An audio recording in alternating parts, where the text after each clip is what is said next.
Nomor ini sama semua. Uang pecahan Rp100.000 palsu diserahkan warga ke Polsek Telaga Biru, Kabupaten Gorontalo. Sepintas, tak ada yang berbeda dengan uang Rp100.000 pada umumnya.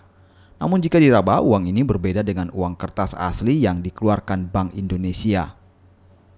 Uang pecahan Rp100.000 palsu ini diamankan dari sejumlah pedagang dari hasil transaksi jual beli dengan orang yang tak dikenal. Polisi menyebutkan umumnya uang palsu diedarkan di pasar tradisional dengan modus membeli dan menukarkan uang pecahan yang nilainya lebih kecil ke pedagang. Untuk memuluskan aksinya, pelaku menyasar ke pedagang lanjut usia di pasar tradisional dan kios. Jadi untuk penyebaran uang palsu sendiri, untuk kasus di Telaga Biru ini sudah ada 3 kasus. Yang pertama ada 2 kasus di pasar, itu pada tanggal 19 kemarin.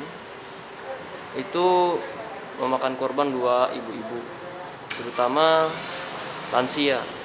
Jadi pelaku ini dia menggunakan uang palsu tersebut untuk membeli atau menukarkan uang. Yang pertama, menukarkan uang apabila target dari pelaku ini tersebut kebanyakan lansia atau ibu-ibu yang memang sudah rentan usianya. Polsek Telaga Biru kini telah menerima 3 laporan dari masyarakat yang tertipu dengan peredaran uang palsu. Sosialisasi kini gencar dilakukan pihak bank bekerja sama dengan kepolisian ke pasar tradisional untuk membedakan uang asli dan palsu.